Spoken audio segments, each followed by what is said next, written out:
అనకాపల్లి ఉత్సవ్లో భాగంగా కొండకర్ల ఆవని పరిశీలించిన స్పీకర్ అయ్యన్న పాత్రుడు. విశాఖ ఉత్సవ్లో భాగంగా అనకాపల్లి ఉత్సవ్ కార్యక్రమం ఈ నెల 29, 30, 31 తేదీలలో ప్రతిష్టాత్మకంగా రాష్ట్ర ప్రభుత్వం నిర్వహిస్తున్న కార్యక్రమాలను పరిశీలించడానికి వచ్చిన స్పీకర్ అయ్యన్న పాత్రుడు.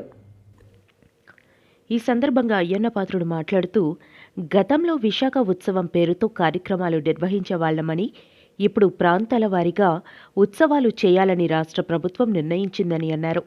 ఈ సందర్భంగా 29వ తారీఖున విశాఖ ఉత్సవం, 30, 31వ తారీఖున అరకు, అనకాపల్లి ఉత్సవం నిర్వహిస్తున్నట్లు అయ్యన్న పాత్రుడు తెలిపారు.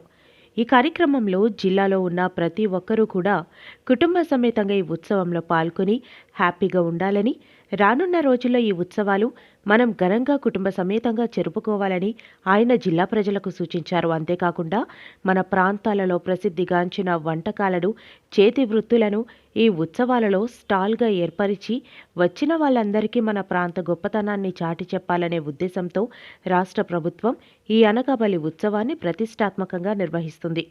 మన ఈ అనకాపల్లి ఉత్సవ కార్యక్రమంలో మన ఉత్తరాంధ్ర ప్రజలందరూ కాకుండా రాష్ట్ర నలుమూలల నుంచి వచ్చిన ప్రజలతో ఈ ఉత్సవాలని జయప్రదం చేయాలని స్పీకర్ అయ్యన్న పాత్రుడు మీడియా ముఖంగా తెలియజేశారు.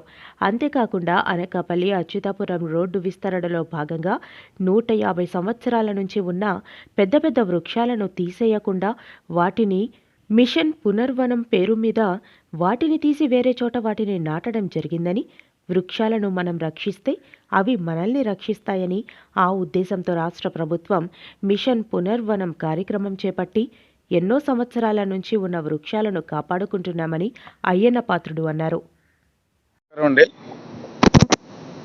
మరి ఈరోజు మన ముఖ్యమంత్రి గారు చంద్రబాబు నాయుడు గారు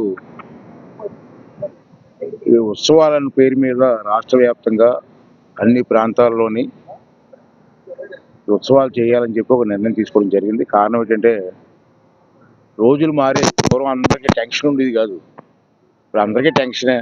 పొలిటీషియన్కి టెన్షనే, ప్రెస్ వారికి టెన్షనే, చదువుకున్న కుర్రవాళ్ళకి టెన్షనే. అంచేత ఎప్పుడు టెన్షన్తో ఉండి కంటే లైఫ్ అంటారు. పిల్లలు కూడా ఇప్పుడు టెన్షన్తో ఉంటున్నారు, చదువుకున్న కుర్రవాళ్ళు చూస్తాం. వాళ్ళు కూడా సరదాగా అప్పుడప్పుడు రిలీఫ్ ఉండాలని ఉద్దేశంతో మనకు లోకల్గా ఉన్న ఉత్సవాలని హైలైట్ చేసుకుంటూ కార్యక్రమాలు చేసుకుంటూ